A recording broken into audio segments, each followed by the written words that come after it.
Buenas tardes a todas, a todos.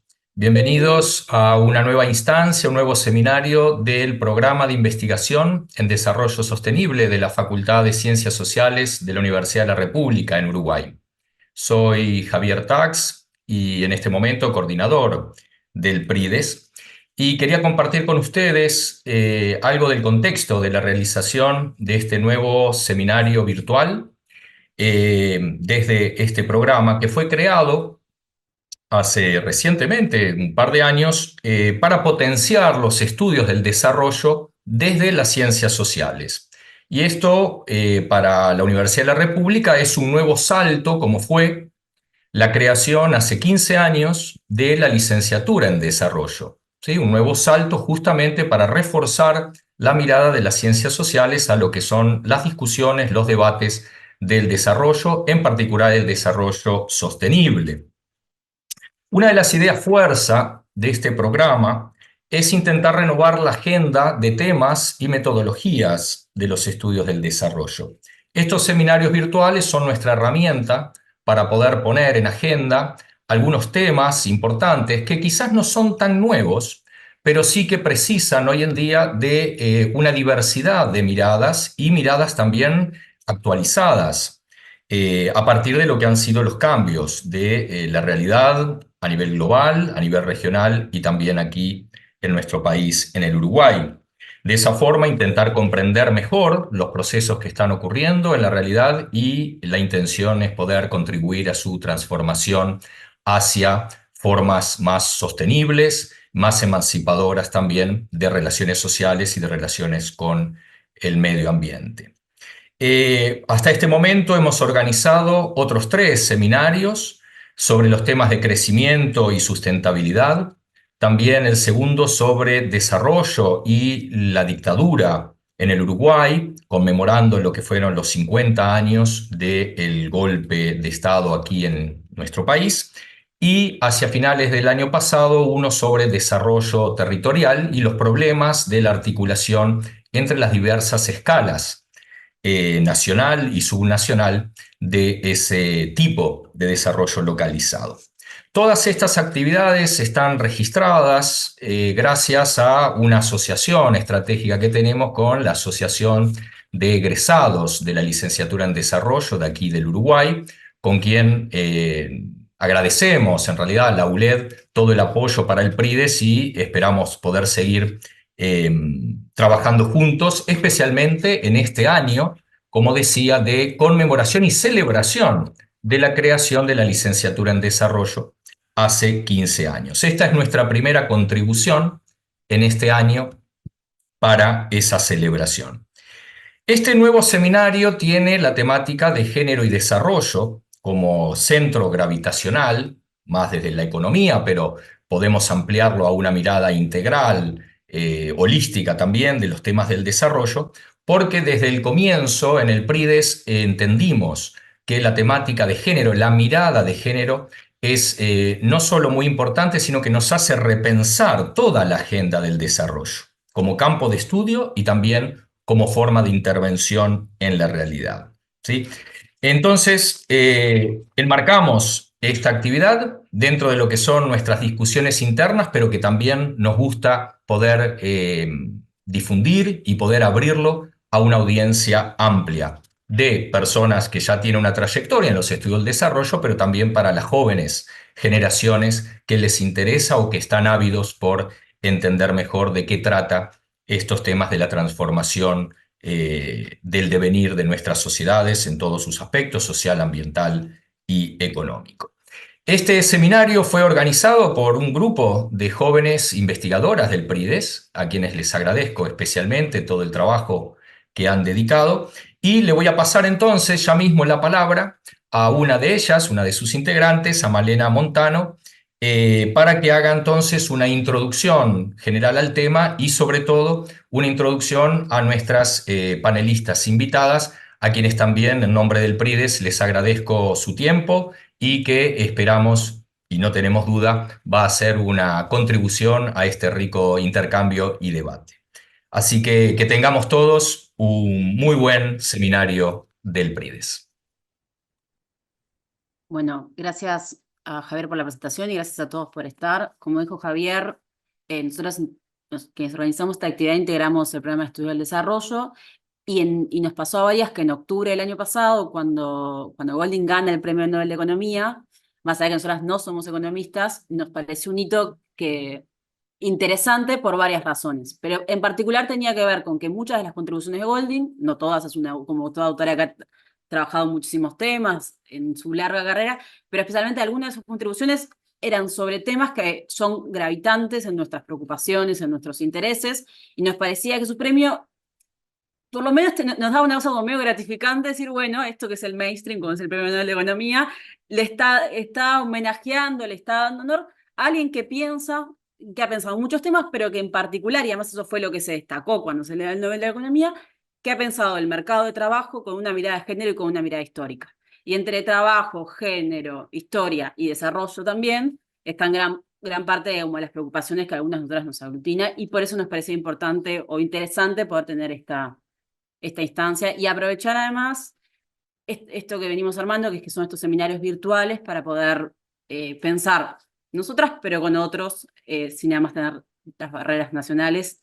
Y en ese sentido, tenemos cuatro mujeres que van a estar hoy aquí, tres presentando, una moderando, y las voy a pasar a presentar muy cortamente y ya les vamos a dar la palabra. En primer lugar está Silvana Moregal, de nuestra facultad, la Facultad de Ciencias Sociales, que ha trabajado mucho en estos temas mucho en esta clave histórica, y que lo ha hecho partiendo en algunos de sus trabajos de la perspectiva de Golding, pero también cuestionando qué tanto esta perspectiva y qué tanto de lo que estudió Golding para el norte global, especialmente para Estados Unidos, sucedió o no en nuestros territorios en ese sentido. Por eso también empezamos con Silvana para dar una mirada como más global, más de, bueno, algunas de estas principales como ideas. Por otro lado, en esto de poder ampliar como la mirada de la ventaja de la virtualidad, también invitamos a Lucía Pérez, que es doctora en economía, no, se van a doctora en historia económica, no lo dije antes, que tiene una mirada especialmente sobre temas de política fiscal desde la mirada de género y que nos ofrecía la posibilidad de pensar, de ver cómo están pensando estos temas desde otra mirada dentro de nuestro continente latinoamericano.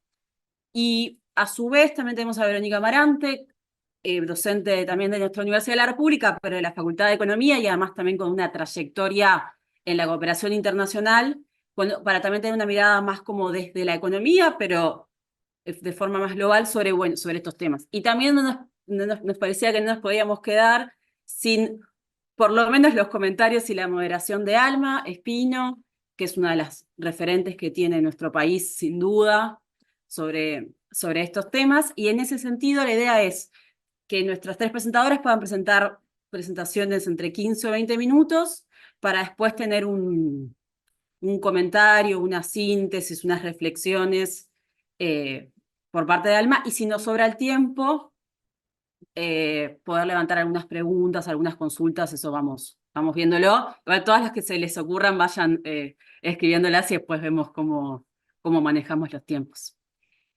En ese sentido y sin más, lo que paso a hacer ahora es darle la palabra a Silvana, a quien le voy a cortar si se empieza a pasar mucho tiempo y le voy a ir avisando. Bueno, bárbaro. Con esa aclaración, entonces voy a ir rápidamente a compartir pantalla para que no me rezonguen si me retraso. Ahí se ve, ¿verdad? Perfecto. Bien, bárbaro. Bueno, yo en primer lugar que celebro esta actividad, celebro que se haga en el marco de los 15 años de la licenciatura en desarrollo y como saben las organizadoras que son parte del PRIDES, me sentí particularmente feliz con este premio Nobel que recibió Claudia Golding, casi como si me hubiera tocado, no a mí, obviamente, pero sí a las temáticas que trata. Y entonces, sin mayor preámbulo, voy a pasar a la presentación que armé, que lo hice fundamentalmente basándome en que las otras compañeras van a contextualizar en otro contexto, en la mirada de la historia económica en estos temas y por qué ha sido tan relevante bueno, y nos alegra tanto este premio Nobel para Claudia Goldin. Como ustedes saben, es una economista neoyorquina y profesora de la Universidad de Harvard, y la tercera mujer que gana el Premio Nobel de Economía después de Elinor Ostrom y Esther Dulfo, la primera en el 2009, la segunda en el 2019, y que además tienen ambas las temáticas que tratan son llamativas, ¿no? La primera estudiando los bienes comunes y cómo administrar recursos, la segunda estudiando la economía del desarrollo, la política contra la pobreza, y viene esta tercera a estudiar las temáticas vinculadas al mercado de trabajo y las desigualdades de género. ¿Y por qué hago esta aclaración? Porque, bueno, me parece importante plantearnos que, yendo específicamente a Goldin, la comunidad científica a la que yo pertenezco, la de los historiadores e historiadoras económicas, recibimos con alegría esta noticia. Nosotros la sentimos una historiadora económica y en especial las investigadoras e investigadores que estudiamos los temas vinculados al mercado de trabajo desde una perspectiva de género, sentimos una real satisfacción por esto, porque de alguna manera el galardón, yo me atrevería a decir que valida una línea de investigación, un abordaje de esta temática que ha debido sortear muchos obstáculos para constituirse en un objeto de estudio reconocido por los colegas y valorado como parte sustantiva del conocimiento. De alguna forma, los premios son un galardón, pero también son un impulso al reposicionamiento de las líneas de investigación. Y en ese sentido, y antes de empezar a hablar sobre lo que Goldin hace, me permito hacer una anécdota respecto o que involucra a Claudia Goldin y que vale para dar inicio a la exposición. En el Congreso Internacional de Historia Económica en el año 2018, Claudia Goldin y Jane Humphrey disertaron sobre el rol de las mujeres en la economía. La primera lo hizo discutiendo sobre los conflictos en el vínculo carrera y familia, y la otra sobre el impacto del cambio estructural en el crecimiento económico y en la participación de las mujeres. Más allá de que fue una mesa central súper convocante, es interesante considerar que en ese mismo congreso no había una sola mesa que tuviera la temática de género desde una perspectiva central. En cambio, en el siguiente Congreso Mundial, que en este caso fue en el 2022, podían encontrarse al menos 5 mesas que tenían este tema como gravitante en las investigaciones que se presentaban. Entonces, ¿por qué me parece relevante y quiero empezar con esto? Porque los temas necesitan hacerse visibles, darles visibilidad y además preeminencia. Y esto de alguna manera los ubica en la agenda de la historia económica, por supuesto de la economía, ya hablarán más las colegas que estén a continuación, pero dentro de la historia económica es bien relevante el considerar que se establezca este tema dentro de los temas centrales y que además reciba un galardón. Pero bueno, yendo directamente al tema, yo me quise basar en este trabajo que es fermental respecto a los planteos de Claudia Goldin y que dan cuenta de lo que ha sido esta discusión sobre los procesos de incorporación de las mujeres al mercado de trabajo y las desigualdades de género que se fueron identificando, ¿no? Y nosotros sabemos al día de hoy que en términos comparativos y en los últimos 50, 100 años, ha cambiado mucho la participación de las mujeres y la brecha salarial, y que hoy es menos pronunciada esta brecha salarial que hace 50 o 100 años, ¿no? Y que esto también ha sido diferente para los países desarrollados con respecto a los países no desarrollados, en vías de desarrollo o subdesarrollados, también dependiendo de los enfoques teóricos que elijamos para esto. Pero en cualquier caso, los datos nos hablan de que sigue existiendo una brecha al respecto. Y uno podría decir, además, antes de que estas temáticas como las que Claudia Goldin nos presenta, que había una relación lineal en el aumento o en el desarrollo y la participación de las mujeres en el mercado de trabajo y en la economía en general. Sin embargo, lo que hace Claudia Goldin es precisamente mostrarnos que esta afirmación de que a mayor desarrollo, mayor participación y que además las brechas podrían reducirse, no es del todo cierta. Y que el desarrollo económico además no siempre trae consigo una reducción real de la brecha salarial entre varones y mujeres.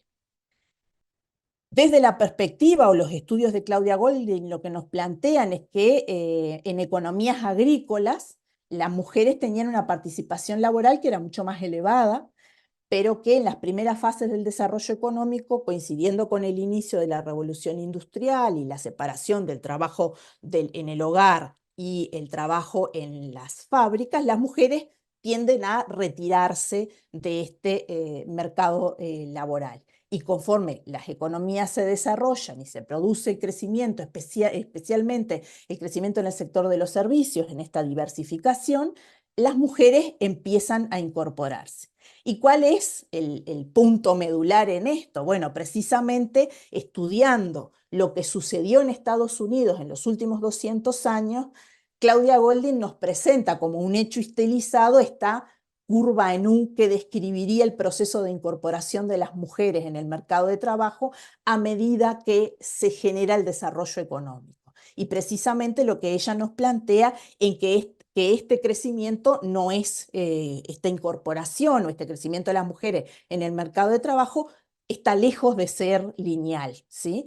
Que tenemos una primera parte de esta curva en U, que es la curva descendente, que ella la ubica en el entorno del siglo XIX, donde las mujeres empiezan a retirarse del mercado de trabajo en esta transición que anteriormente mencionaba entre el crecimiento del sector industrial, y que a partir de la segunda mitad del siglo XX, las mujeres empezaron nuevamente a reinsertarse en este mercado laboral y que lo hicieron también sin que esto significara una reducción sustantiva de las brechas salariales al mismo ritmo en el que las mujeres se incorporan. Y entonces, ¿qué es lo que nos dice Goldin o cómo trata de explicar este proceso? Es que no solamente tenemos que mirar el crecimiento económico, sino además ver los cambios sociales, culturales, tecnológicos y también las barreras que hay para la participación de las mujeres en la sociedad en general y en particular en el mercado de trabajo. Y en este sentido lo que ella nos plantea es que las mujeres al ingresar al mercado de trabajo, la toma de decisión para ingresar al mercado de trabajo no está sujeta solamente a valoraciones económicas, también responde en buena medida a valoraciones propias y culturales del colectivo en el que están integradas respecto a cuál es el rol que les cabe en la sociedad, qué rol les cabe en tanto no solamente trabajadoras, sino el potencial riesgo, la potencial pérdida de cuidados en los hogares. Y en este sentido, el ciclo de vida de las mujeres juega un papel bien interesante en la toma de decisiones, siendo muy distinto si las mujeres son solteras, así son casadas, si las mujeres son casadas con hijos o sin hijos, e incluso también dependiendo del número de hijos que estas mujeres tienen. Del mismo modo, la visualización del papel que le cabe a las mujeres en la sociedad también se va transformando. Y los procesos de urbanización, los diferentes puestos de trabajo que van surgiendo en el mercado a medida que se diversifica la economía, no veo nada ahí yo male, pero me apuro, que es lo único que queda claro en este planteo. Entonces, lo importante... Ay, no pasa acá. Bien. Lo cierto es que en este proceso de transformación, en la incorporación de las mujeres, me parece interesante plantear esta mirada diferente respecto a la curva en U que nos plantea Goldin, y cuáles son las valoraciones que las sociedades hacen antes o después de que las mujeres se incorporen a este mercado de trabajo. Y hay valoraciones que no son solamente de naturaleza económica, como anteriormente les decía, y que tienen que ver con esta idea también de quienes demandan trabajadores respecto a si las mujeres participan o no en el proceso de industrialización a partir de las consideraciones sobre el tipo de trabajo que realizarían las mujeres, el tipo de oportunidades que tendrían para insertarse en el mercado laboral e incluso si vale la pena compensar el dejar la familia y los cuidados por incorporarse al mercado de trabajo. Aquí voy a ser muy rápida respecto a este planteo del efecto ingreso y el efecto sustitución que plantea Golding en su trabajo y que tiene que ver con, en la parte descendente de la curva, el incremento de los ingresos en el proceso de industrialización hizo que la cantidad de ingresos que recibiera el hogar permitiera que las mujeres tomaran esta decisión respecto a permanecer o no en el mercado de trabajo, no respondiendo solamente a factores económicos, sino a los factores culturales que recién estábamos viendo. Cuando se da el proceso de diversificación, de incremento del sector de los servicios,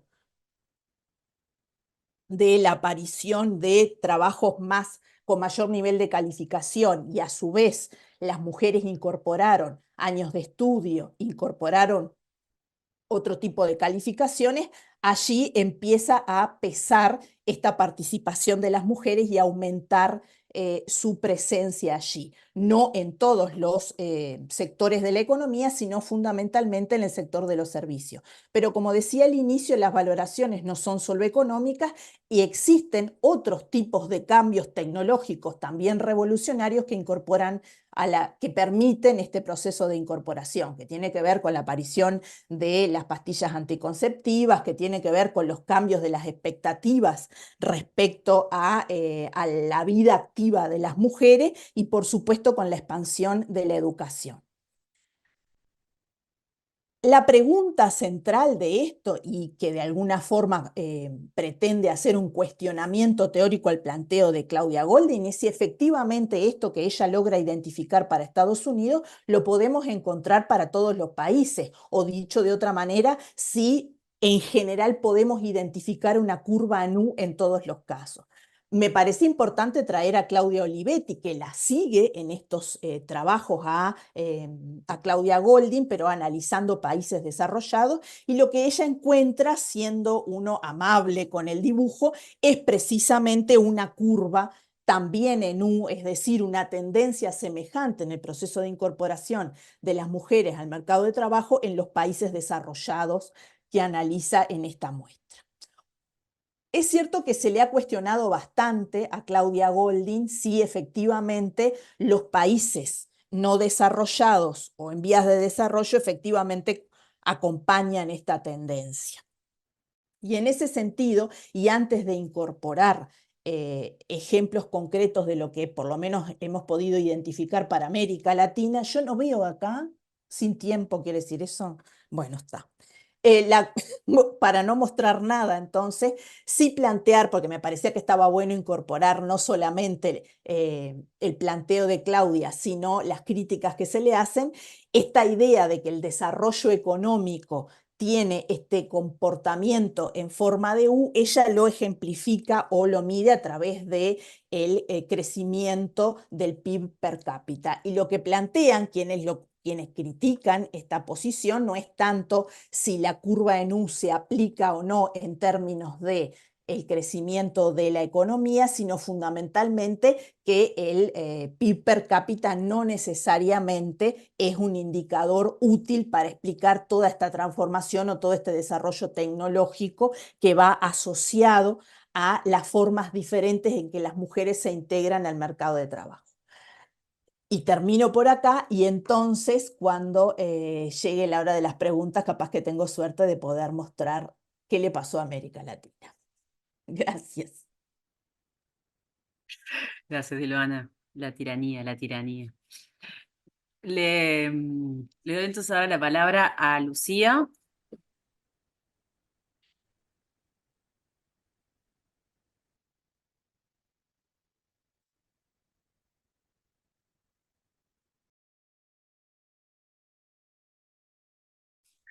Bueno, primero que nada, muchas gracias por la invitación. Estoy aquí en calidad de extranjera, pero extranjera de todo, porque además no trabajo el tema de mercados de trabajo, sino que trabajo políticas fiscales y lo hago desde la economía feminista. Entonces, agradezco muchísimo la invitación. Me gusta mucho la idea de que existan estos licenciaturas y estudios del desarrollo. Yo también hice hace ya como 40 años una maestría en desarrollo y bueno, creo que sería interesantísimo rehacerla con todas las preguntas que tenemos en la actualidad, con todos los pensamientos de la descolonización, con todo lo que sí queremos el desarrollo ir exactamente a hacer los mismos pasos que los otros países hicieron o tenemos una visión diferente. Entonces, bueno, creo que es muy importante. Entonces, voy a hablar rápidamente de las políticas fiscales primero, luego cómo se hace el análisis de las políticas fiscales para entrar un poco a los mercados de trabajo, a los estudios de la Premio Nobel Claudia Goldin, lo que son las diferentes economías feministas y las políticas fiscales para ver unos pocos de retos y recomendaciones. Entonces, así grandes rasgos, las políticas fiscales son las herramientas más poderosas que tienen los gobiernos para conducir las economías. Y les voy a platicar una anécdota. Yo también, cuando hicimos un parlamento acá en México sobre presupuestos de género, lo primero que hicimos fue, cuando ya nos íbamos a separar a las mesas, dijeron, todas las que quieran ir a la mesa de presupuesto va a estar en X lugar. Entonces llegaron todas, o sea, es como si hubiera sido la plenaria. Todas tenían que pedir dinero, las mujeres indígenas, las discapacitadas, o sea, todos se fueron. Entonces, esto habla de que las políticas fiscales son todo y nada, bueno, al mismo tiempo. Pero por un lado, quería yo platicarles eso, porque están en todo las políticas fiscales. Entonces, los gobiernos requieren definir dos áreas. Primero, las prioridades, en qué quieren gastar, y luego cómo van a obtener esos recursos para gastarlos. El estudio para estudiar la economía real y la vida cotidiana, las políticas fiscales son muy importantes porque nos hablan de lo que sucede en la vida diaria, cotidiana. Entonces, estas políticas fiscales son las formas de intervenir en la economía a través de los sistemas fiscales, ¿no? Que es el conjunto de leyes, normas y disposiciones de cómo se obtienen los ingresos, especialmente los impuestos. Los impactos de las políticas fiscales en una economía son en dos sentidos y por eso lo titulo como justicia fiscal. Primero, afectan por una parte a quienes se grava, es decir, quienes van a aportar parte de sus ingresos, son personas físicas y morales con diferentes niveles de ingreso y que va a aportar diferentes montos de recursos. Eso, por un lado, así se ve afectada la economía con los impuestos, fundamentalmente, pero también con los derechos y aprovechamientos y todas las otras cuestiones de política fiscal. Pero, por el otro lado, se impacta también a la población en general a través del gasto público, con los recursos obtenidos para redistribuir el ingreso. Y aquí llegamos a lo fundamental. La función primordial de la política fiscal es redistribuir el ingreso. Exactamente. Política fiscal es redistribución. Hay dos grandes dimensiones para ordenar lo que podría definirse como la brecha de bienestar. Por un lado, debe considerarse la capacidad de una sociedad de generar ingresos a través del mercado laboral. Aquí me uno ya a los mercados laborales para sustentar a sus miembros. Entonces, es decir, por una parte, ¿qué tanta población está generando ingresos, está obteniendo ingresos en el mercado laboral? y por otro lado, las capacidades que tienen los estados para proporcionar sustento y protección a quienes carecen de ingresos o acceden a ingresos insuficientes. Ahí es donde entra la función primordial de la política fiscal, que es la redistribución. Y tiene que ver con esta parte que todas las que hemos trabajado presupuestos y nos hemos topado millones de veces que nos dicen, es que no hay recursos, no hay recursos. No, a ver, vamos a ver que esa es la capacidad del Estado de recaudar. Eso también es justicia fiscal.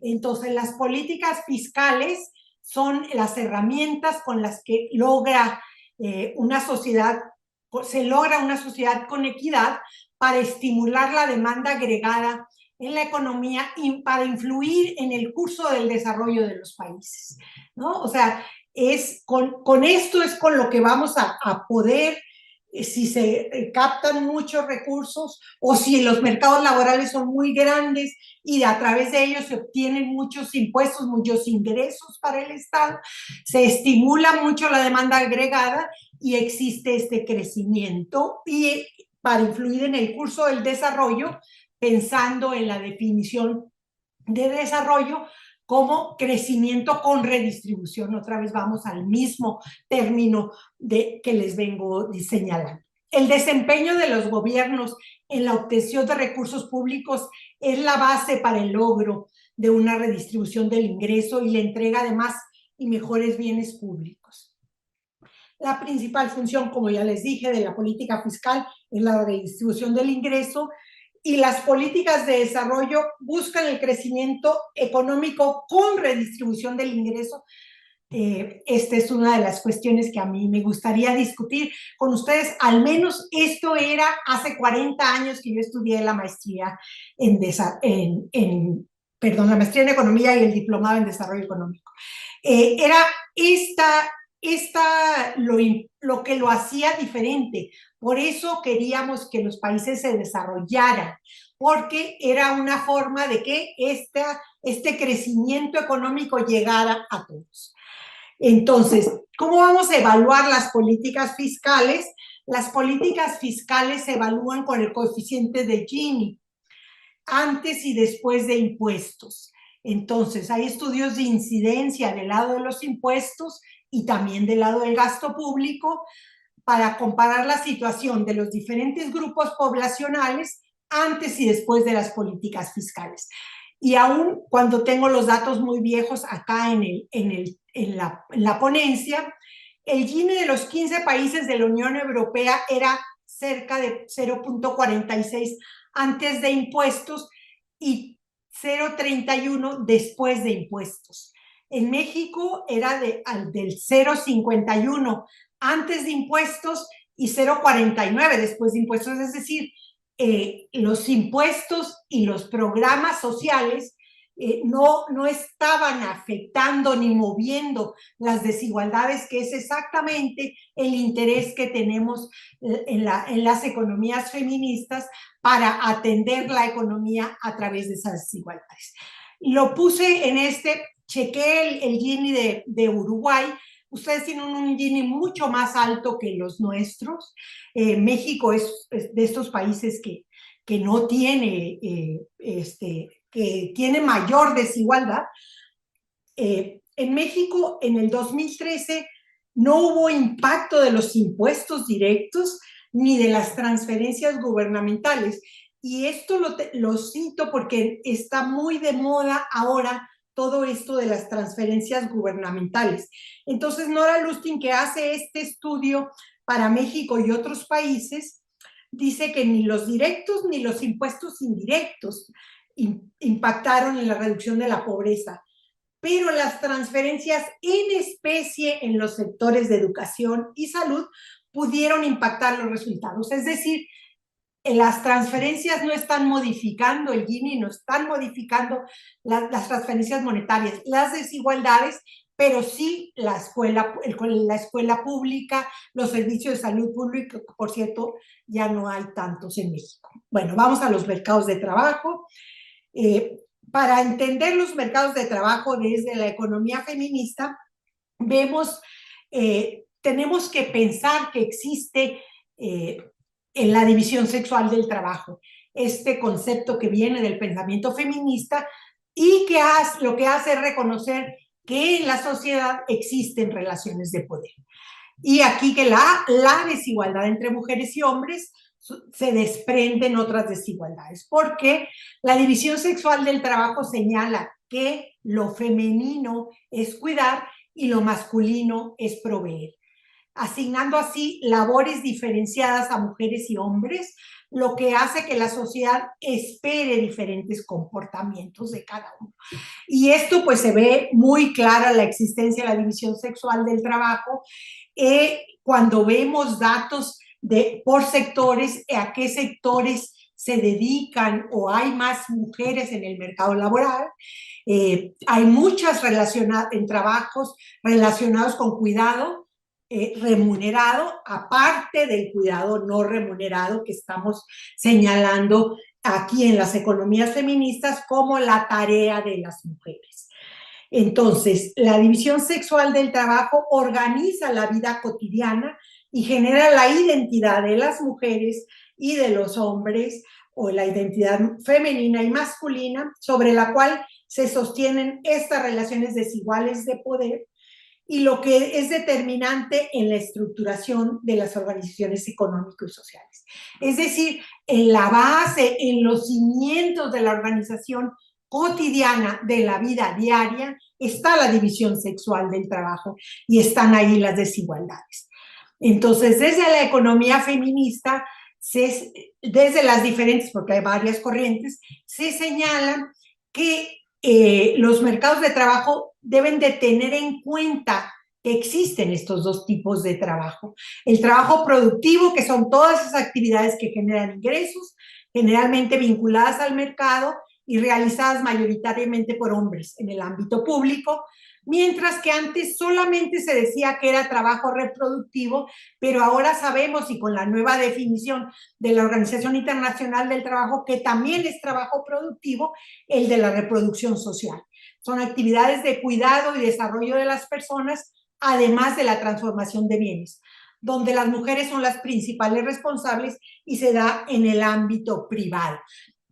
Entonces, aquí vemos que la forma de ver los mercados de trabajo desde las economías feministas es teniendo en cuenta que existen esas relaciones de poder, que existe ese trabajo doméstico y de cuidado no remunerado, que existe la división sexual del trabajo.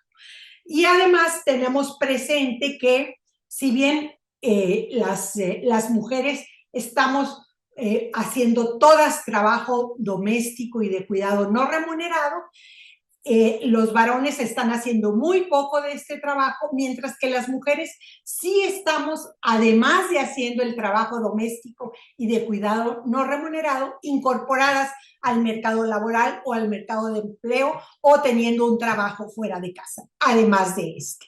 Entonces, esta es la mirada diferente que otorgan las economías feministas.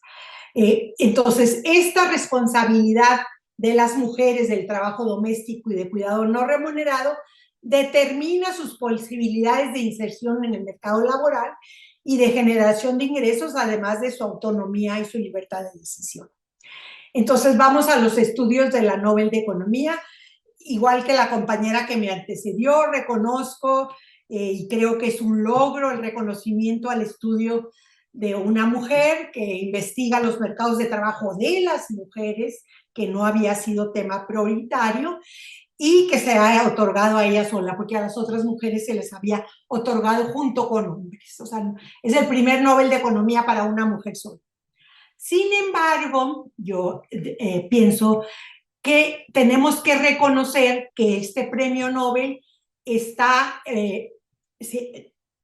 dado para alguien que hace su trabajo desde el pensamiento neoclásico neoliberal, que es un premio patriarcal en el sentido que se elige al mejor. Ya saben que eso es lo más masculino que existe, el mejor, el más grande, centrado en quienes estudian Estados Unidos y Europa. Son estudios muy coloniales, muy del mainstreaming, digamos. centrado en mujeres con altos niveles de escolaridad. Entonces es un logro, pero es un logro al margen de las economías feministas. También les quiero platicar que, bueno, ustedes ya también deben de saber, el Premio Nobel de Economía no existió con los primeros Nobel, sino solamente a partir del 69. Y esto fue dictado por los banqueros de ahí, de la región del Nobel, donde se entrega el Nobel, perdón, ahorita se me fue Suecia, o Estocolmo, y son los banqueros los que decidieron que también se tenía que dar un premio de economía, un premio Nobel de economía. Y entonces tengo el maestro que dirigió mi tesis de doctorado, tiene un pequeño folletito que se llama La Revolución de los Ricos, y es tal cual esto, como el Nobel está entregado por quienes promueven el pensamiento neoclásico y neoliberal, y se está dando a esos para hacer que esta sea la corriente de pensamiento que predomine. Entonces, yo no leí a a Claudia Goldin directamente, sino que leí a una experta que tenemos en mercados de trabajo en la economía feminista.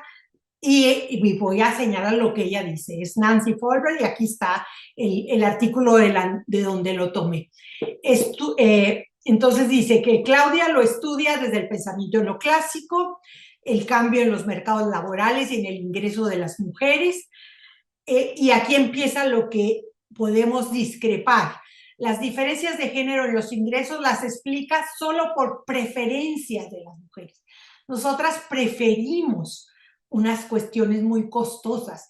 Es su manera de explicar lo que yo les acabo de decir de la división sexual del trabajo y demás.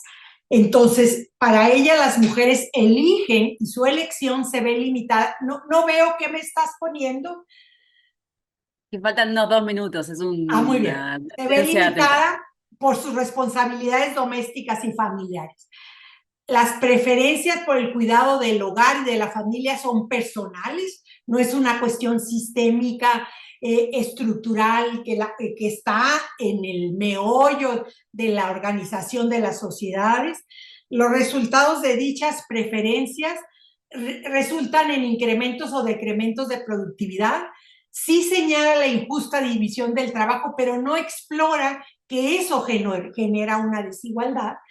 Las mujeres que eligen tener todo, es decir, carrera profesional y descendencia, pagan un precio alto, y no toma en cuenta que las mujeres de los altos puestos contratan a otras mujeres de bajos ingresos para hacer la limpieza y cuidar niñas y niños, y pagan pocos por sus servicios, y eso les permite a ellas de ser más productivas. Entonces, rápidamente, una cita de Silvia Federici, que me encanta, que dice: el feminismo ha dado tanto coraje, en el sentido de fuerza, a las mujeres, tanta confianza en su experiencia y en la justicia de su lucha, que se han propuesto asaltar el cielo, asaltar a la economía, que es entre todas las disciplinas la más cercana a las estructuras de poder que dominan nuestra sociedad. Entonces, estas miradas alternativas que integran otros factores diferentes como el trabajo doméstico y de cuidado no remunerado, son propuestas de cambio. Además de explicar, proponen un cambio a esto. Explican las economías feministas, explican las actividades de la economía ortodoxa tradicional de acumulación, pero también la generación estructural de desigualdades entre mujeres y hombres. Al analizar las políticas fiscales desde las economías feministas, tenemos que ver qué es la aportación que hacen estas mujeres en especie, que realizan las mujeres a la economía con el trabajo doméstico y del cuidado. Esto es lo que estamos aportando, este subsidio a la producción, y el señalamiento que no todos los agentes económicos son iguales. Entonces, estudia los mercados de trabajo contemplando los dos tipos de trabajo, la división sexual del trabajo, y considerando a todas las personas integrantes. Las economías latinoamericanas cuestionan las injusticias en la distribución de los recursos, del trabajo y del tiempo.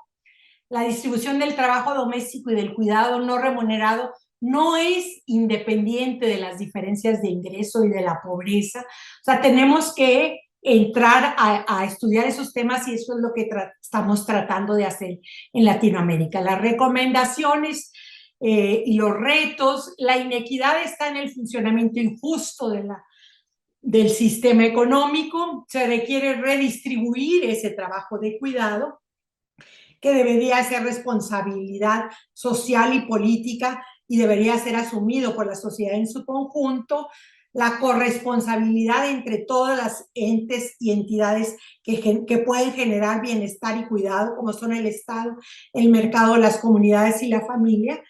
Entonces, ¿qué recomendamos? Bueno, pues obtener ingresos desde las políticas fiscales, pero con impuestos directos, gravar con impuestos directos, que los gobiernos se hagan corresponsables en el trabajo de cuidado, es decir, ampliar la oferta de servicios públicos y un Estado o un gobierno generador de empleos dignos. Para erradicar las desigualdades, conjuntamente las desigualdades en la distribución del ingreso con la distribución del trabajo de cuidado, se recomienda incrementar los ingresos a través de los impuestos directos y progresivos, las políticas de gasto contracíclicas que disminuyan el trabajo doméstico y de cuidado no remunerado que realizan las mujeres, y tener presente que los tiempos en los que se asignan las políticas en algún momento puede ser políticas fiscales muy exitosas, políticas industriales, políticas incluso de transferencias pueden ser muy exitosas, como por ejemplo en la pandemia, cuando las personas no tenían ingresos ni para comer. Eso es un momento para dar. Muchas gracias. Gracias, Lucía. Bueno, muchas gracias. Si les parece, pasamos ahora directamente a Verónica y después vemos en los tiempos que nos sobran comentarios, preguntas y por supuesto la moderación, comentario de Alma. Bueno, muy bien. Muchas gracias. Gracias por la invitación a participar del seminario. Yo en principio había pensado no pasar slides, pero ahora cambié de opinión, así que voy a pasar algunas.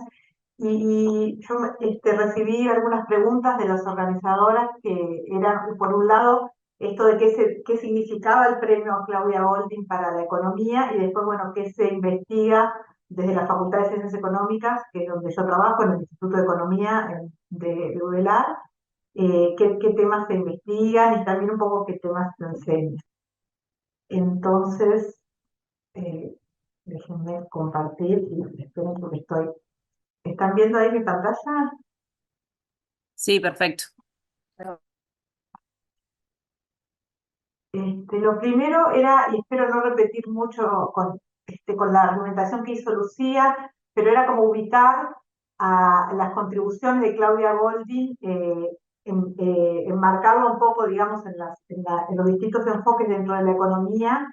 Y nada, o sea, comparto esta idea de que es un premio, es una distinción que es bienvenida para los economistas también, o sea, así como dijo Silvana, que era una buena noticia. Bueno, para una disciplina que se caracteriza, que se caracterizó, digamos, por hasta hace algunos años, tal vez algunas décadas, pero por haber sido totalmente androcéntrica, totalmente basada en la racionalidad, en donde la esfera más doméstica casi no entraba en la discusión, tener ahora una distinción a una economista que por lo menos trae a la discusión esos temas, es una buena noticia y muestra un cambio, ¿no? Que de alguna manera responde, premio Nobel, digamos, de alguna manera responde a que en la economía se están desarrollando una cantidad de estudios sobre la temática de género con distintos enfoques, como voy a decir un poco, pero es como reflejo de eso, ¿no? Un tema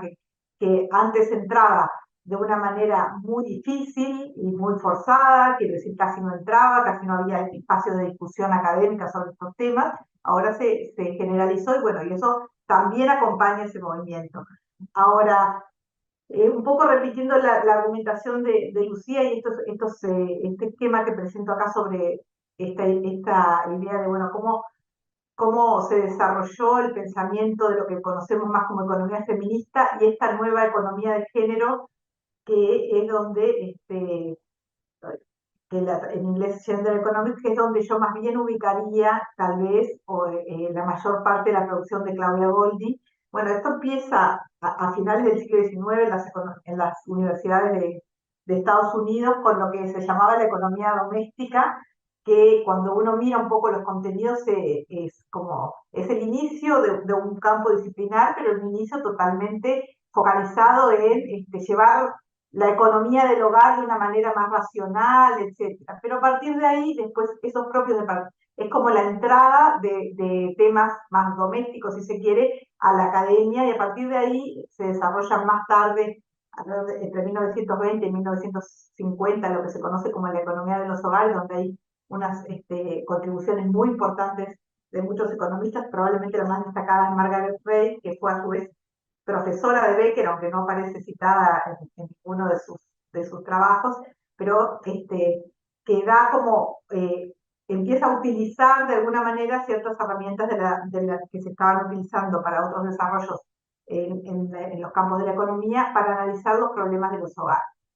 Después viene lo que es más conocido, que todos conocemos bien, que es lo que sería la nueva economía de la familia, con los trabajos de Becker, de Minzer, que es básicamente la aplicación del instrumental más neoclásico puro, o que sería como un mainstream economics, a el análisis de las decisiones que toman los hogares, tanto de cuánto tiempo dedicar al mercado de trabajo, en cuanto a las tareas dentro del hogar, como a cuántos hijos tener, si casarse o no casarse, si separarse o no separarse, etc. O sea, es como todo ese herramental aplicado a, y por supuesto, los fundamentos de racionalidad, digamos, aplicados a las decisiones.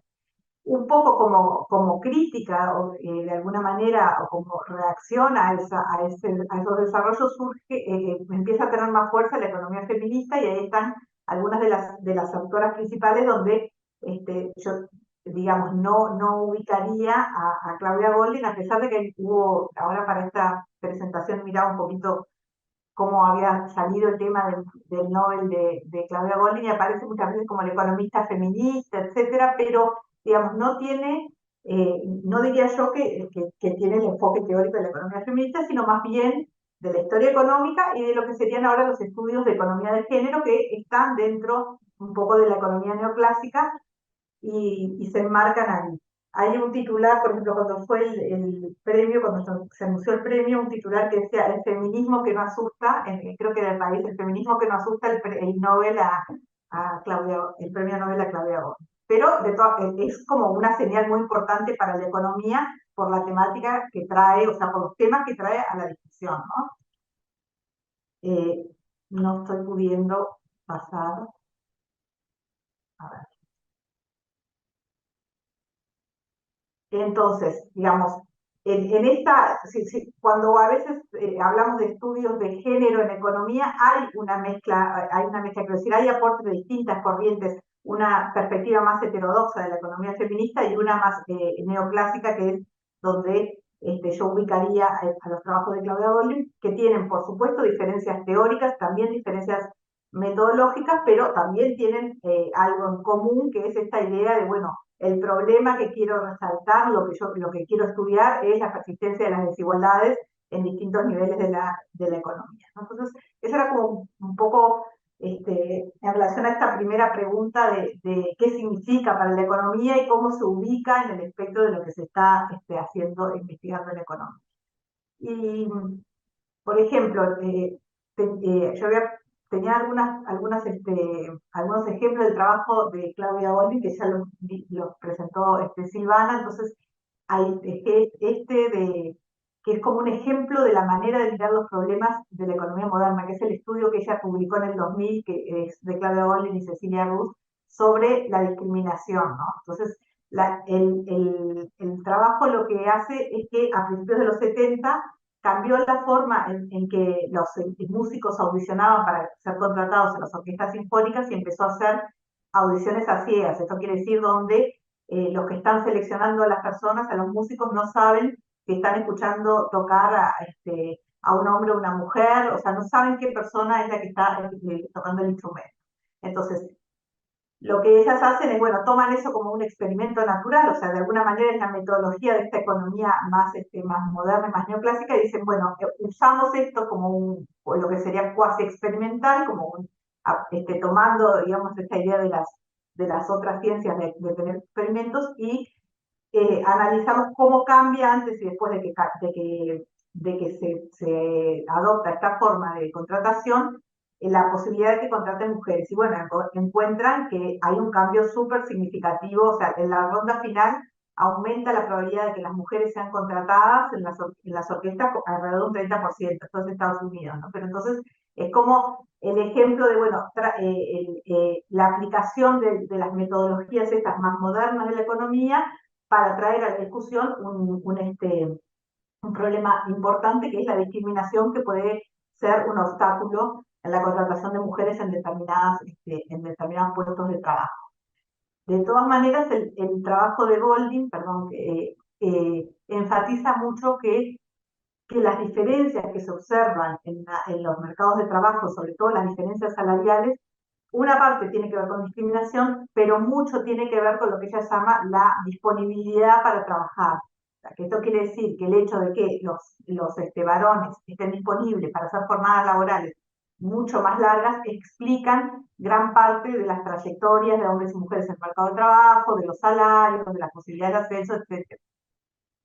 Y ahí viene como una propuesta de lo que se llama flexibilidad del mercado de trabajo, o flexibilización del mercado de trabajo, que tiene un sentido bastante distinto a lo que podemos entender nosotros desde las economías en desarrollo. Cada vez que nos dicen flexibilización del mercado de trabajo, estamos pensando en desregulación de los mercados o desprotección, y ella habla de inserciones más parciales, etcétera. Pero bueno, es como extraer, digamos, esos temas a la discusión del mercado de trabajo.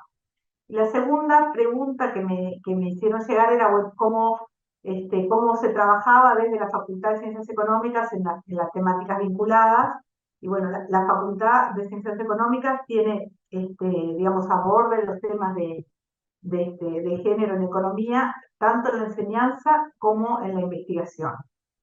En la enseñanza, y bueno, está justo Alma como comentarista, pero en la enseñanza hay un curso que fue creado por Alma y que sigue ahora funcionando, que es un curso del tercer año de licenciatura en economía, que es de género y economía, donde hay es una materia opcional, como ocurre en la mayoría de los currículos de economía del mundo, con estas temáticas, y donde hay una mirada, digamos, una aproximación también a la economía feminista, y también es como un poco, diría yo, las dos miradas en un curso, que es una primera aproximación para que los estudiantes vean, bueno, esto existe, esta discusión también existe desde la economía. Y hay un grupo de investigación en este momento en el Instituto de Economía, que es de género, economía y políticas públicas, que de alguna manera también está abordando esto, que no es nuevo, o sea, empezó como ha sido también el desarrollo en muchos lugares, los estudios de las desigualdades de género empiezan muy vinculados al mercado de trabajo. Ahí de los primeros trabajos que yo hice fueron con Alma en temas de segregación en el mercado de trabajo, brecha salarial, etcétera. Y bueno, y después se ha ido como ampliando a la mirada, también ampliando un poco en función de la información disponible, que ahora voy a contar un poquito de eso. Entonces, ¿qué sabemos en Uruguay sobre estos temas? Que un poco estaba enganchado, bueno, cómo se estudia desde lo del arte, desde la economía, por supuesto, que es una mínima mirada sobre este problema, qué cosas se están haciendo. Bueno, ahí tenemos un poco qué es lo que ha pasado, qué es lo que sucede, digamos, en el mercado de trabajo. De alguna manera, los hogares toman estas decisiones del tiempo de que se dedica al trabajo remunerado y no remunerado, y el funcionamiento del mercado laboral redunda en una diferencia salarial, que es el gráfico que tienen ahí en el medio, es la brecha que hay, la diferencia que hay entre los ingresos de los hombres y las mujeres, mirados desde el 90 hasta el 2018, a través de un coeficiente que mide cuánto más, digamos, ganan los hombres que las mujeres. Entonces ahí vemos que la parte azul, digamos, que sería tratando de controlar lo más posible para comparar hombres y mujeres lo más parecido posible, tuvo un descenso importante, o sea, de 37% a 19%, si miramos todo el periodo. Esto quiere decir las diferencias salariales entre hombres y mujeres existen. Estos son además ingresos laborales por hora, porque las mujeres, por supuesto, trabajan de manera remunerada, tienen una probabilidad mucho más alta de trabajar tiempo parcial de manera remunerada, pero hay una tendencia en el periodo que se rompe de alguna manera justamente en los años de crisis económica, que eso no es, digamos, la explicación de eso está en cómo los hombres y las mujeres se vinculan con el mercado de trabajo durante la crisis económica. La salida de mujeres en el mercado de trabajo digamos, de ciertas trabajadoras, de cierto tipo de trabajadoras y de varones, hace que en los periodos de crisis el análisis de estas brechas sea bastante complejo. Pero diríamos que hay una tendencia en Uruguay en el largo plazo a que la brecha persiste, existe, se mantiene, pero que si miramos una perspectiva, digamos, que diríamos de largo plazo, está descendiendo. En el otro gráfico está como un poco, bueno, ¿cuál es el resultado de estas diferencias en ingresos laborales? O sea, esto no termina cuando termina la vida activa de las personas, sino que se traduce después en que las jubilaciones de los hombres son más altas que las jubilaciones de las mujeres. Ahí están los montos de las altas jubilatorias para Uruguay en un determinado periodo, y es una diferencia significativa que está explicada por dos factores. Por un lado, porque las mujeres interrumpen mucho más, tienen mayor probabilidad de interrumpir la vida laboral y por lo tanto tienen meses en blanco en las cotizaciones, y por lo tanto eso las no perjudica el momento de acceder a la jubilación, y porque además durante los periodos de vida activa y de empleo los salarios son menores que los hombres. O sea que se traslada, digamos, a las jubilaciones y pensiones, a la posibilidad de acceso a las jubilaciones e incluso cuando se accede a los montos. Por supuesto que los sistemas de seguridad social tienen elementos en su diseño para poder intentar solucionar estos temas. ¿Qué es lo otro que sabemos? Ahora este gráfico lo que tiene es como la distribución de los salarios, desde los salarios más bajos a los más altos, y está esa diferencia salarial. Y tenemos tres líneas, que los colores serían, la más arriba es el 90, y ahí se ve que si uno mira a lo largo de la distribución del ingreso, la diferencia de los ingresos entre hombres y mujeres es más alta en la parte baja de la distribución. O sea, para mujeres y varones con salarios relativamente más bajos dentro de la distribución, esa diferencia era más alta en los 90, y hay una caída a lo largo de toda la distribución, pero hay sobre todo una caída en la parte más baja de la distribución, y esa caída se produce entre el 90 y el 2004, y después se vuelve a producir también en el 2018. Entonces, ahí operan factores que tienen que ver también con las regulaciones de los mercados de trabajo, con los niveles educativos de las personas, etcétera, pero tendríamos más evidencia de lo que se dice una brecha salarial alta en la parte baja de la distribución que en la parte alta, que a veces es esta discusión de los pisos pegajosos o los... no veo que me haces una serie, 5, está. Pisos pegajosos o los techos de...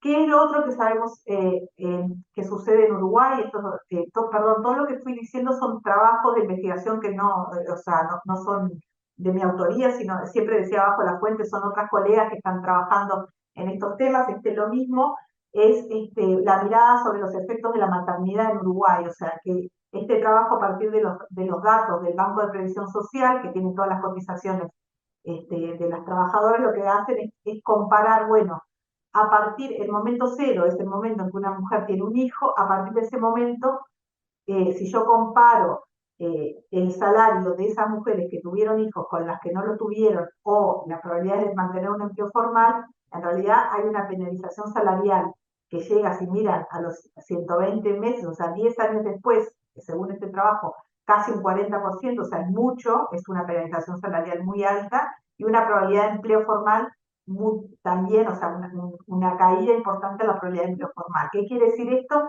La penalización salarial no es que le bajo el salario porque tuvo un hijo, sino que las probabilidades de seguir la misma trayectoria de crecimiento salarial que otras mujeres que no tuvieron hijos o que varones, o que los varones, que esto también está hecho con comparación con los varones, es menor. Entonces, estos datos longitudinales, o sea, seguir a las personas a lo largo de la vida, digamos, de la vida activa, muestran claramente que eso es un tema en Uruguay, o sea, que hay una penalización tanto en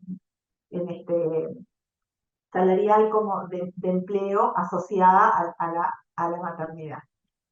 Y este otro gráfico es la contracara, o sea, todo lo que estuve hablando era un poco los salarios y los mercados de trabajo, pero qué es lo que estaría sobre el lado derecho de la pantalla ahora que ustedes están mirando, pero del lado izquierdo tenemos lo que pasa con el trabajo no remunerado. Estos son horas de trabajo no remunerado de las encuestas de uso del tiempo, que eso es otra área que se está trabajando bastante ahora en el Instituto de Economía, a partir de información de uso del tiempo, que es una información que se recoge en encuestas específicas, pero que tiene muchos problemas todavía de calidad, y tiene también en Uruguay muchos problemas de calidad, y por lo tanto es difícil avanzar, digamos, en el análisis, pero bueno, algunas cosas surgen claramente, por ejemplo, que las mujeres, que son la línea naranja, dedican muchas más horas semanalmente al trabajo no remunerado, y que la brecha es más grande en lo que sería la parte baja de los ingresos. Ahí está hecho los percentiles, esos sobre lo que está en la línea horizontal, son los ingresos de los hogares. Entonces la diferencia entre las líneas azules y naranjas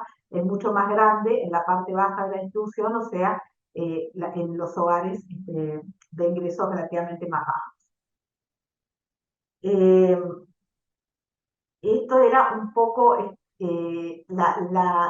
esta diferencia, ¿no? Horas semanales dedicadas al trabajo no remunerado para las personas menores de 60 años. Bueno, si uno analiza la brecha entre varones y mujeres cuando están, la primer dibujito es cuando están, no se ve mucho, pero es una línea clarita, están solteros o separados, ¿no? O sea, solteros diríamos, ¿no? Hombres y mujeres solteros, hay una diferencia ya de 6 horas más que las mujeres dedican al trabajo no remunerado.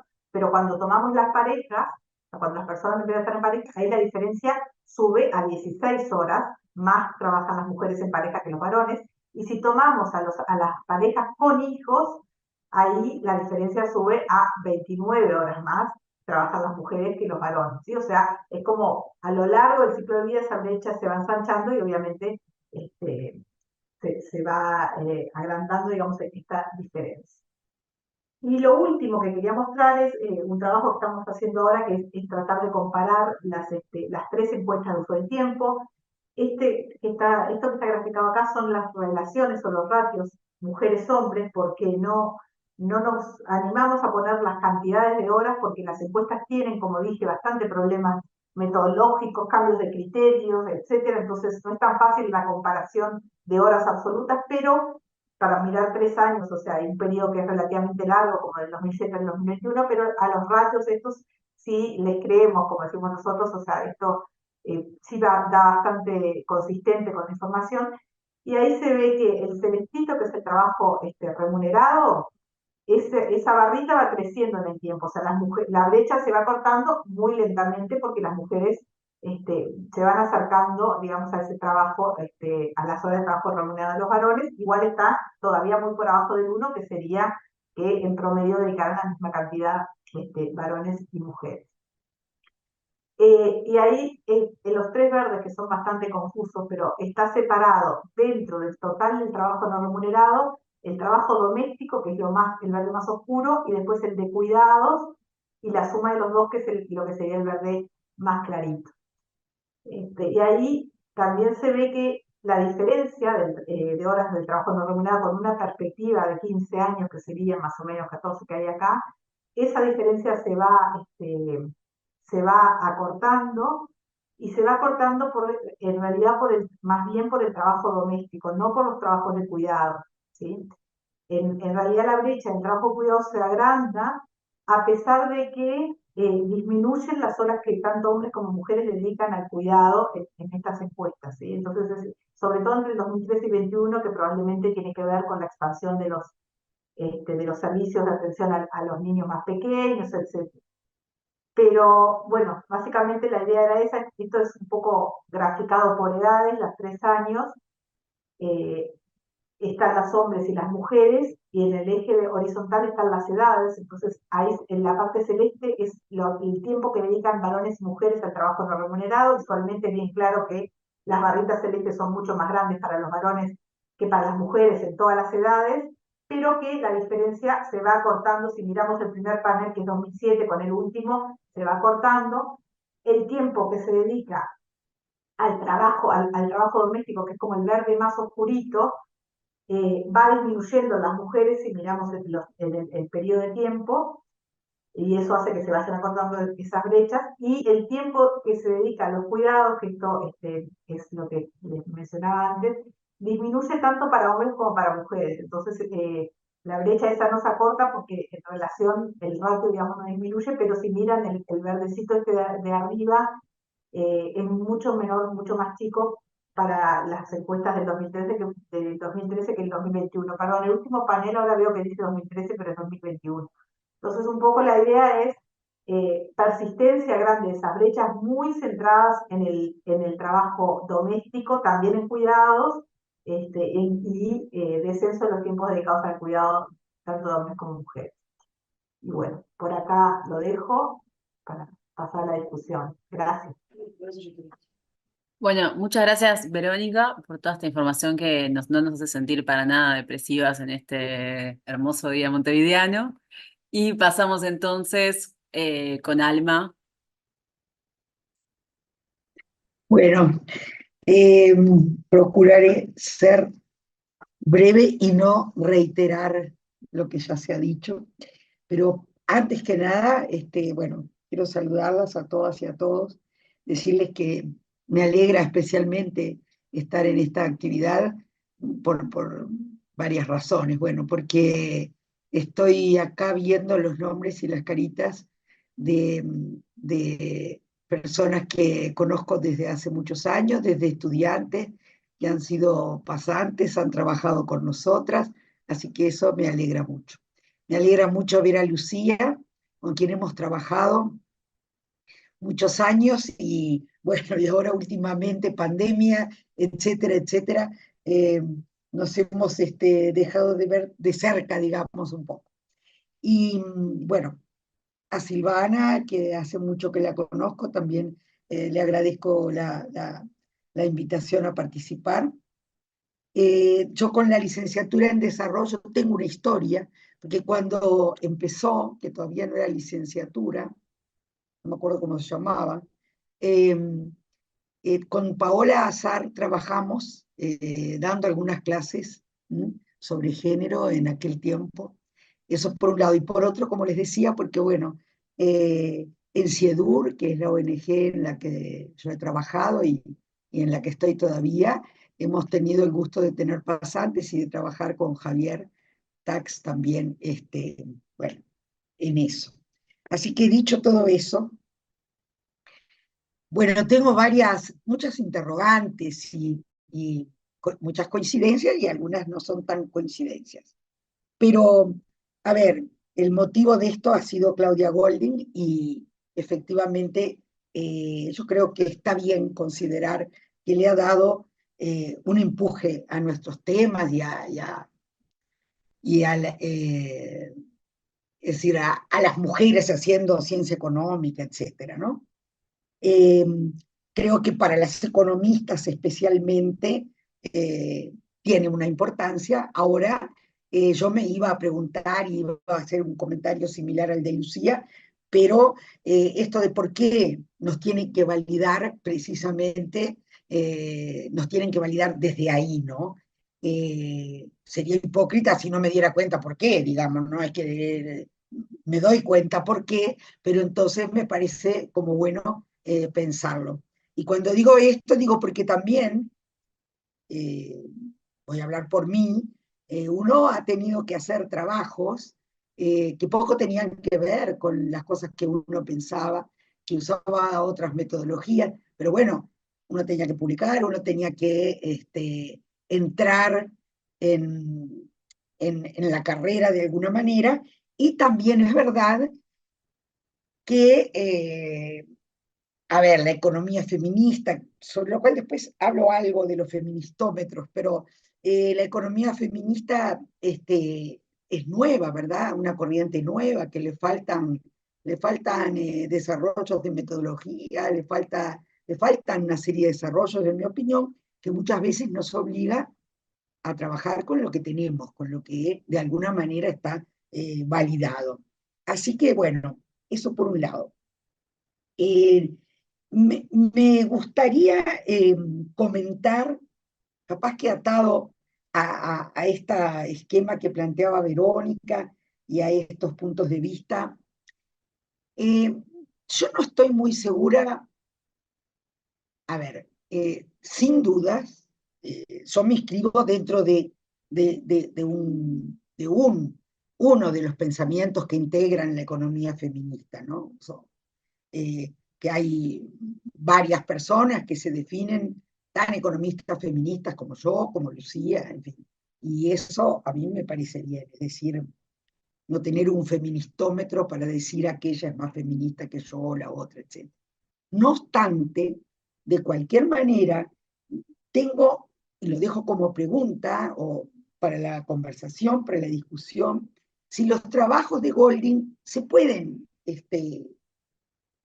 meter dentro de la categoría de estudios de género. Estoy haciendo una pregunta solo para pensar, porque cuando hablamos de género, no es un concepto cualquiera, no es hombres y mujeres, es un concepto que incorpora relaciones de poder, que incorpora cultura, historia, geografía, etc.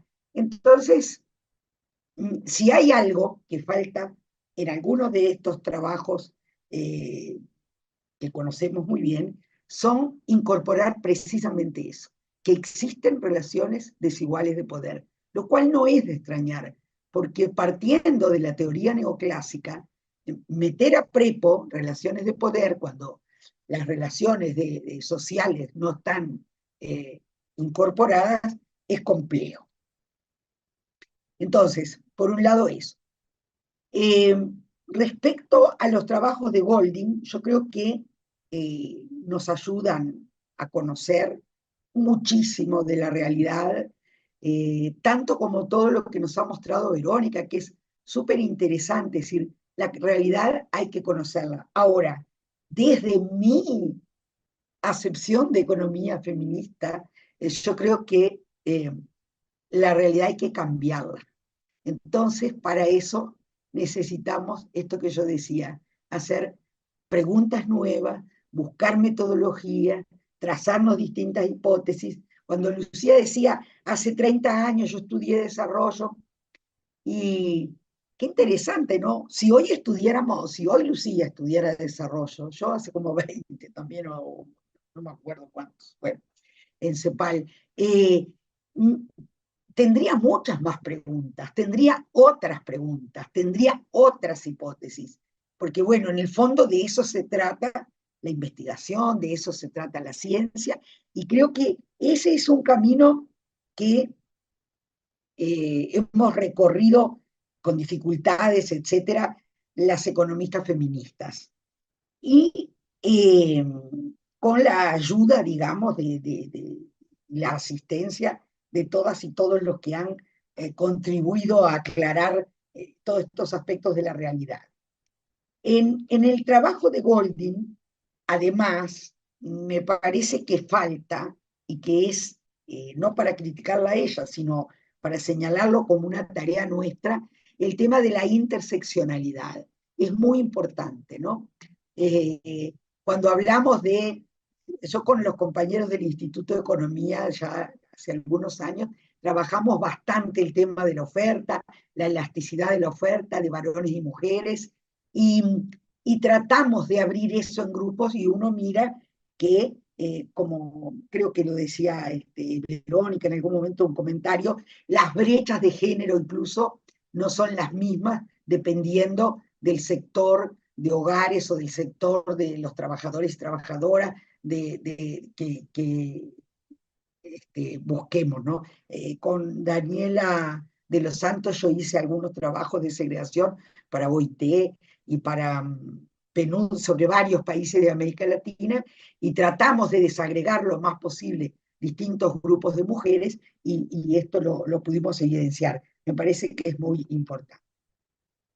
La otra cosa que yo creo que hay que pensarla, que hay que discutirla y que ahí sí que estamos lejos de, bueno, yo por lo menos, de tener respuestas y ni siquiera pistas para respuestas, es que los trabajos de Golding, como debe ser, está asociado, como debe ser dentro de su marco, ¿no?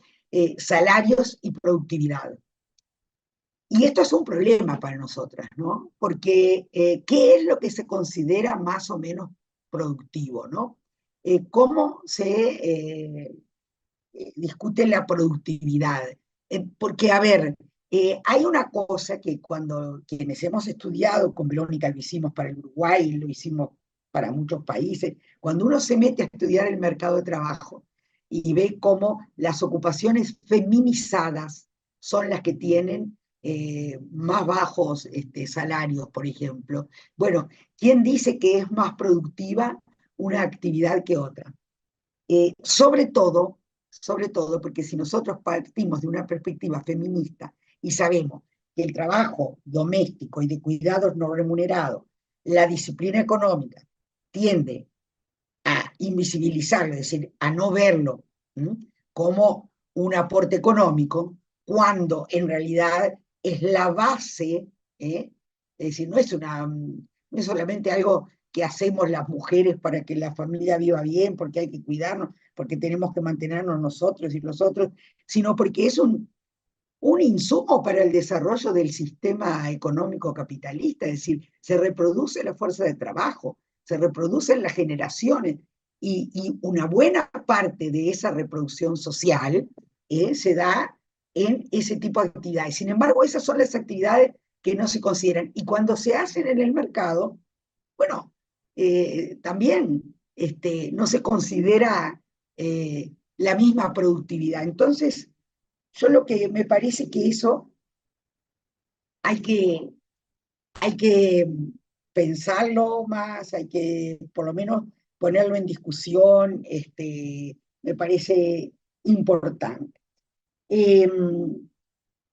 La otra cuestión y para terminar, para solamente, bueno, la discusión está en el tema de las preferencias, las elecciones, son elecciones que hacemos en el mercado laboral, o en realidad las elecciones las hacemos previo al mercado laboral, cuando analizamos la segregación. Bueno, algún trabajo que hicimos también para Uruguay, para el PNUD, veíamos y como que había que empezar de atrás y decir, bueno, hay segregación educativa y eso conduce a una segregación laboral, y hay una cosa muy importante, de nuevo, que los trabajos de las mujeres son trabajos que se consideran de menor valor económico que los de los varones. Entonces, eso también para discutirlo, para conversarlo, ¿no?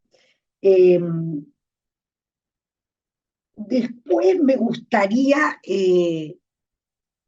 repensar un poco el esquema que nos planteó Verónica en ese orden de causalidad, ¿no? Porque a mí me parece que que la economía feminista, donde están esas personas, varias de las personas que Verónica citaba, y yo no estoy muy segura de que vengan de ese camino, ¿no? Lo que no quiere decir que no lo conozcan, ese camino, que no lo critiquen, que no lo... pero me parece que queda afuera la teoría feminista, que en el fondo, es decir, si nosotras nos ponemos a pensar quiénes empezaron a trabajar la división sexual del trabajo y los temas que tenían que ver con eso en los 70 y el debate sobre el trabajo doméstico, creo que ahí hay otros orígenes. Entonces, no sé, me gustaría eso también, tirarlo para la conversación y para la discusión. Y bueno, y lo otro, que solamente para mencionarlo, de la exposición de Lucía, que creo que es en los temas en que estamos un poco más por lo menos en Uruguay me parece más perdida, si es lo que tiene que ver con macroeconomía, género, economía feminista y macroeconomía, política fiscal. En las organizaciones de la sociedad civil estamos trabajando un poco en esas cuestiones, porque bueno, se está trabajando para una plataforma sobre un pacto fiscal, donde empezamos a darle un poco más de bolilla a la tributación que a los presupuestos, que era con lo primero que entramos a trabajar por lo regular las feministas, ¿no? Y creo que, ya por último, ahora sí, no voy a decir más nada, pero hay en el caso del Uruguay, ahora está discutiéndose y se va a discutir segura, espero, este año que es un año electoral, sobre el tema de pobreza infantil, ¿no? Y como si la pobreza infantil fuera un problema de los niños, ¿no? Incluso el presidente de la República dijo, no podemos lo dijo a raíz de los niños que murieron por unos balazos en un barrio pobre, ¿no? No podemos naturalizar que los niños vivan en ese ambiente. Bueno, no sé si quiere, no entiendo qué quiere decir, hay que sacar a los niños, ponerlos en otro lado, es decir, lo que no podemos naturalizar es la existencia de esos ambientes y de mirarlas, no solo con la cara de la seguridad pública, que no es de lo que yo hablo, porque no sé, pero sí desde una perspectiva de género y feminista, porque si no hay políticas hacia las mujeres en esos barrios y en esos hogares de pobreza, etcétera, no me parece que se pueda hacer mucho. Lo traigo ahora a colación, disculpen, porque es una cosa que me preocupa, en la que estoy pensando, y porque me parece que tiene que ver con esto de esta contradicción de que no hay espacio fiscal para ciertas cosas. Bueno, y me parece que lo tenemos que discutir. Bueno, en realidad creo que debo haber estado un poco entreverada, pero más que nada me interesaba como decir todas estas cosas para que las pensemos y las discutamos hoy o cuando haya tiempo. Bueno, muchas veces a las 4, no sé si desde la audiencia alguien tiene algunas preguntas o consultas. Tenemos además una situación que es que a Silvana le cortamos más minutos de lo que corresponde y de lo que le dimos al resto, así que la podemos dejar volver también, si quiere, pero además eso queríamos saber si hay alguna pregunta, alguna consulta, alguien Hay que que quiera devolverle los participar. minutos a Silvana.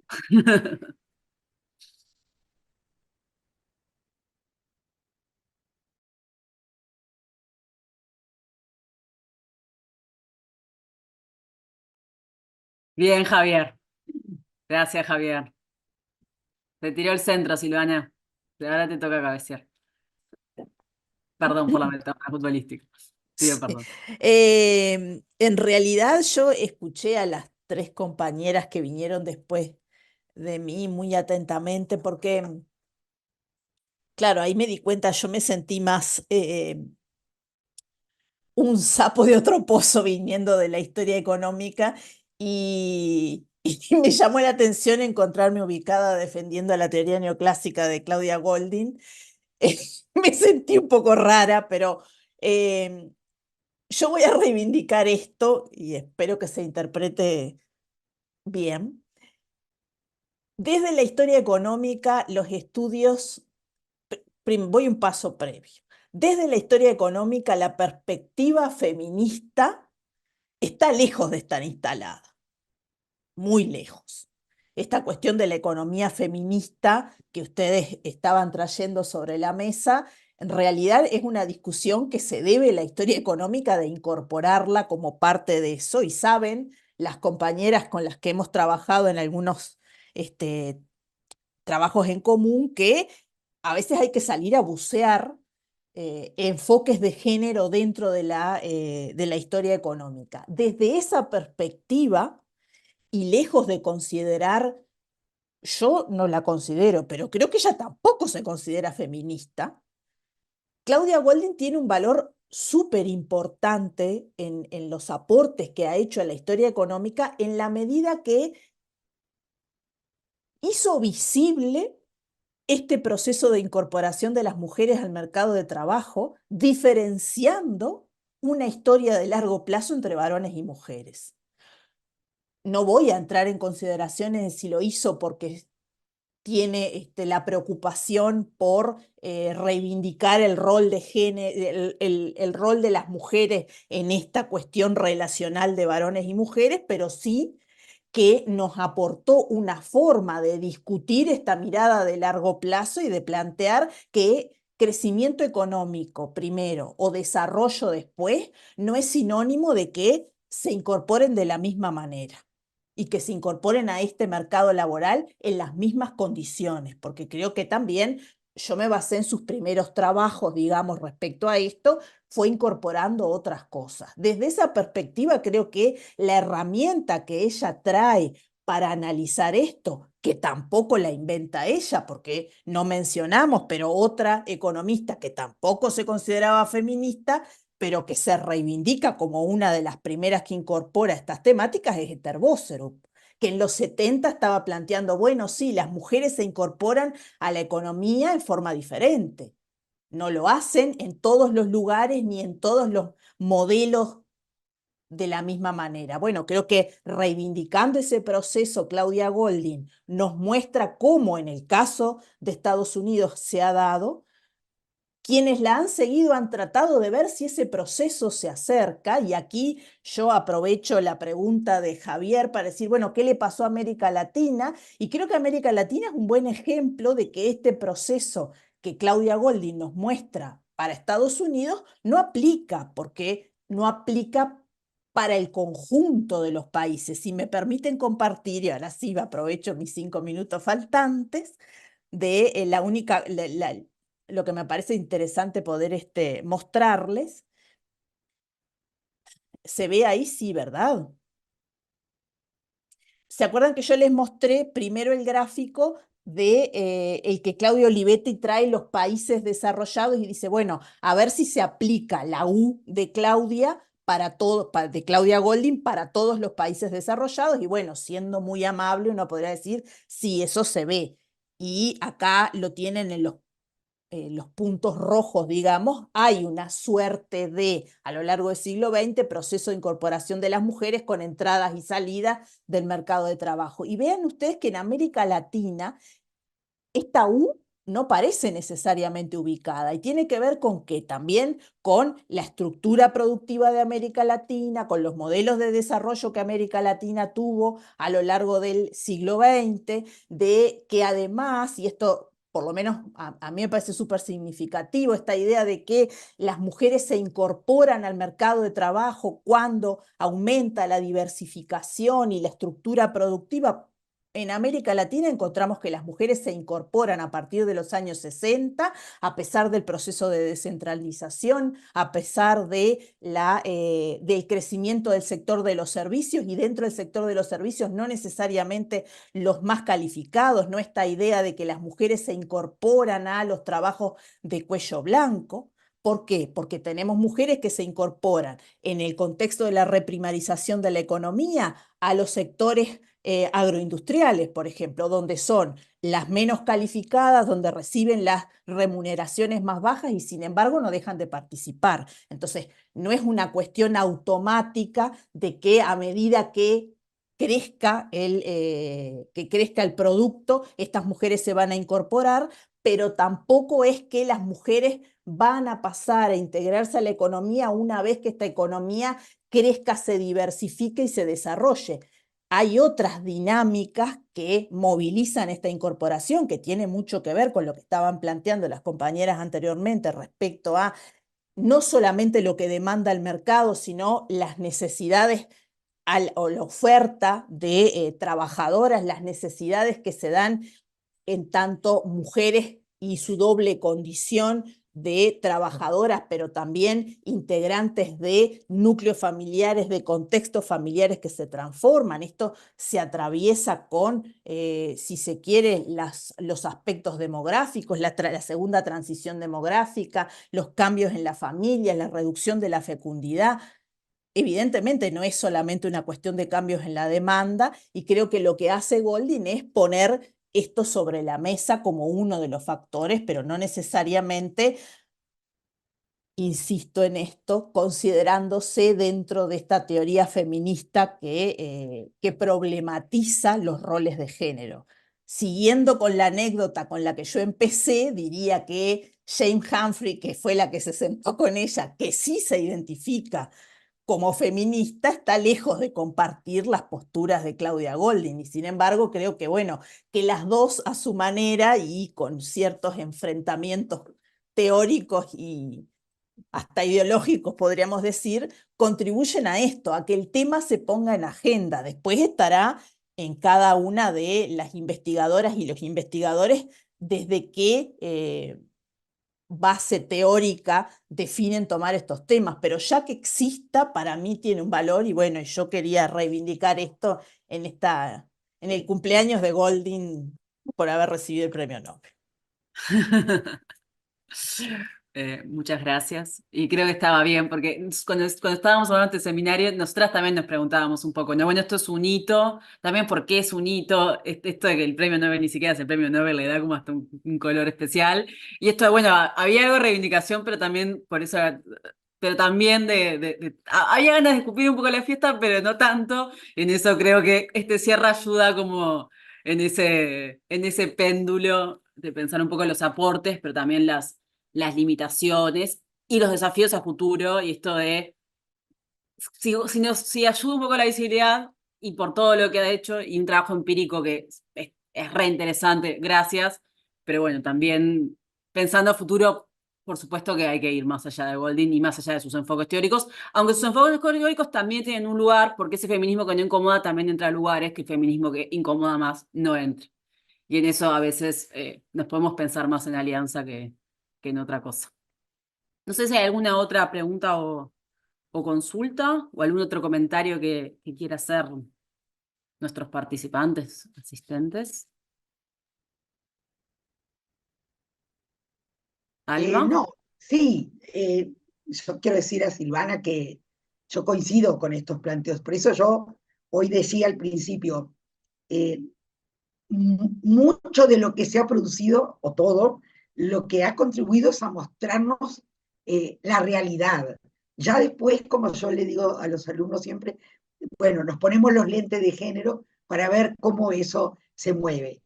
Pero sin duda, y además lo que decía antes, uno también trabaja con aquellas metodologías y con aquellas cosas que va aprendiendo en el camino y que han sido útiles para conocer. Entonces, bueno, sí, sí, estoy de acuerdo.